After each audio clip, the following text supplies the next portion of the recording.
Hello, in this video I'm going to introduce you to the modulus and the argument of a complex number. So I'll start off with a generic example to show you what it is and how we calculate it, and then we'll look at a few examples. And I'll timestamp the different parts of the video below so you can just skip through to whichever part you want to see. If this video is useful, then please do like and subscribe. So when we plot a complex number onto our argand diagram, it will have some distance from the origin. So if we have this generic complex number here, z, which is a plus bi, well, if I plot it onto my argand diagram, it might be, say, over here somewhere. So here's my complex number z, and I'll represent it as a vector. Well, it's gone a across in the real axis, and it's gone b up in the imaginary axis. Now, the distance from the origin has a special name. It's called the modulus of our complex number, and we denote it with the absolute value symbol like this. Okay, so the modulus of our complex number z is written like that. So how can we find this distance? Well, if I draw a line going down like this, I've created a right angle triangle where this side here is length a and this side here is length b.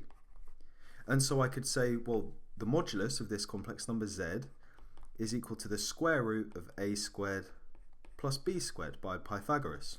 Hopefully that's pretty straightforward. But this alone doesn't uniquely describe this complex number z.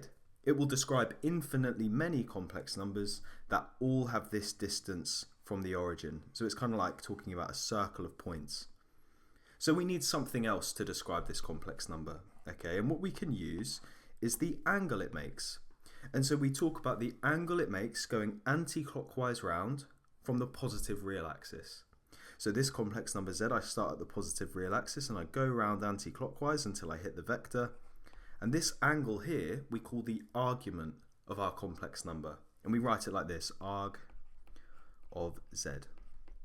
And so to find this angle, well, I know the opposite side of this triangle and I know the adjacent side. So I could use inverse tan to find the size of the angle. And I say inverse tan is, well, what is that going to be? B over A, and that's the size of that angle. So that's the argument of Z. And so we measure it anti-clockwise going round from the positive real axis, and we measure this in radians. Now, say our complex number was actually down here instead. Well, there are two ways we could measure the argument. We could say, going round anti-clockwise from the positive real axis, go all the way around to this point here, okay? Or we could go in the other direction. We could go clockwise round until we hit the vector. Except because we're going clockwise round, we take this angle to be negative. Okay? And in some questions, they will ask you for the principal argument. And so what this is where we take the argument to be any value from minus pi radians all the way up to pi radians. And so in that case we would go round clockwise rather than anti-clockwise all the way around. So let's take a look at a couple of example questions. So here we need to calculate the modulus and argument for the following complex numbers. So z, which is equal to 3 plus 4i. Now for pretty much all of these questions I will always sketch out my argand diagram just because it makes it so much easier. So I've got my imaginary axis and my real axis. Z is going to be, say, here, and I'll draw it on as a vector. And so the first thing I'm going to find is the modulus of my complex number z.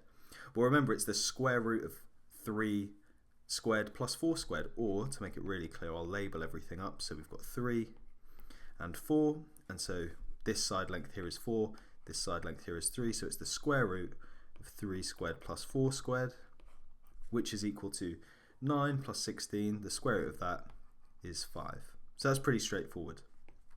Let's now find the argument. So I'm going to go round anti-clockwise from the positive real axis. So this angle here is my argument. And so to find the argument, I'm going to use inverse tan. And so it's inverse tan of the opposite side over the adjacent side. And remember, this is measured in radians.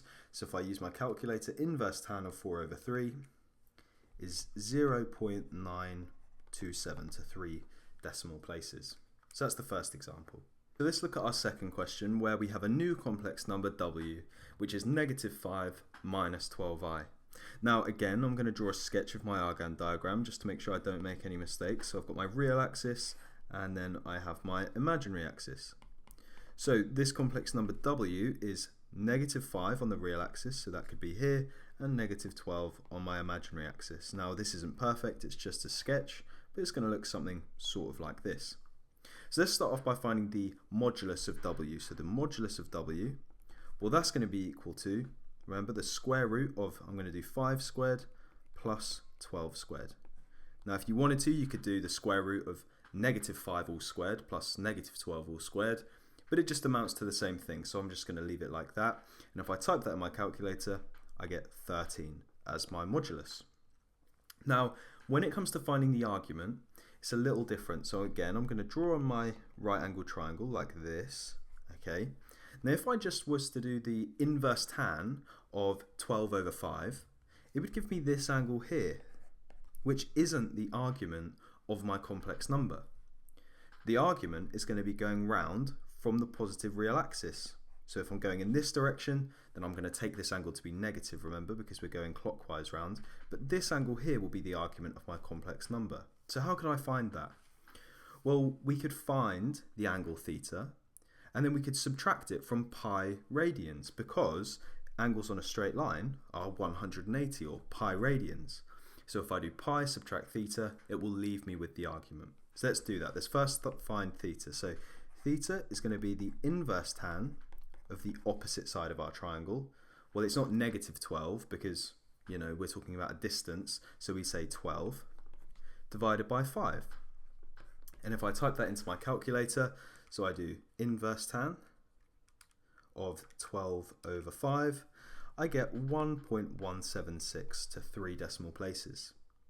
So remember, we want the argument, so I'm now going to do pi subtract 1.176. So again, I'm going to put that into my calculator, 1.176, and I get 1.966 to 3 decimal places.